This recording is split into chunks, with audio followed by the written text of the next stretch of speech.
Morning. আশা করি সমস্ত বন্ধুরা খুব খুব ভালো আছেন। সকালের সমস্ত কাজ সারার পর নিজের চুলটা বেঁধে নিলাম। এবারে ছোটো ছেলেকে নিয়ে স্কুলে যেতে হবে।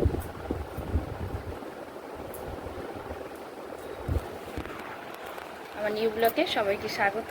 পুরো ভিডিওটা মনোযোগ সহকারে দেখুন। আজকে আপনাদের সাথে সকালের কাজ শেয়ার করছি।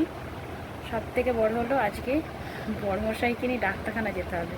সব থেকে ভারী কাজ একটা। স্কুল থেকে আসার পরেই ভাত বসিয়ে দিয়েছিলাম, এদিকে ফুটেও গেল ভাতটা। এবারে মাছটা নিয়ে বসবো, মাছটা ভাজতে হবে। ফ্রিজ থেকে বের করে নিয়েছি।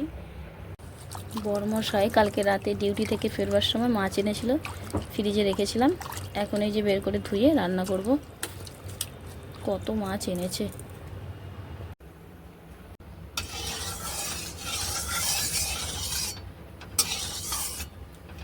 মাছগুলো এবারে ভেজে নিচ্ছি।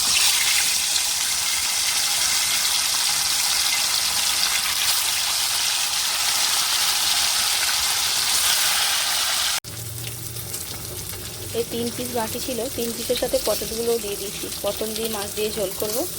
পটলগুলো ভেজে নিচ্ছি সাইডে একবারে, তাড়াতাড়ি হবে।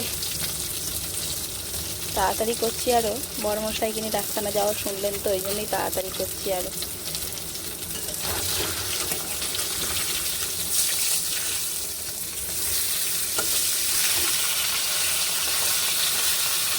একদিকে মাছও হচ্ছে, একদিকে পটলও হচ্ছে।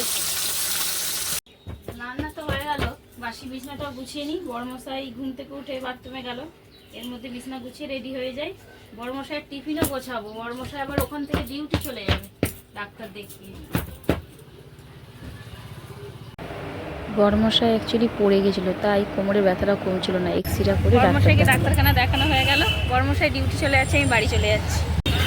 সকালে তাড়া ছিল বলে বড়মশাই ডিউটি চলে গেলে ওষুধগুলো কেনা হয়নি, তাই আমিও সন্ধ্যাবেলা বেরিয়েছি কদমতলায়। বড়মশাই ছুটি নিয়েছে, ছুটি করে চলে এসছে। ওই যে রাস্তায় যাচ্ছে, আমার আগেই দেখতে পাচ্ছেন, ওষুধ দোকানে ঢুকছে।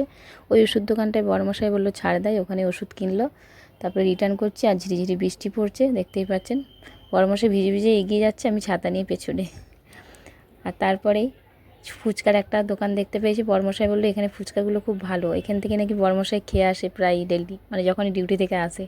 আমাকে বললো খাও, খেয়েছি। আর একটা লাস্টে ওই যে সস দিয়ে ফুচকা দিচ্ছে, আমাকে একটা ওকে একটা।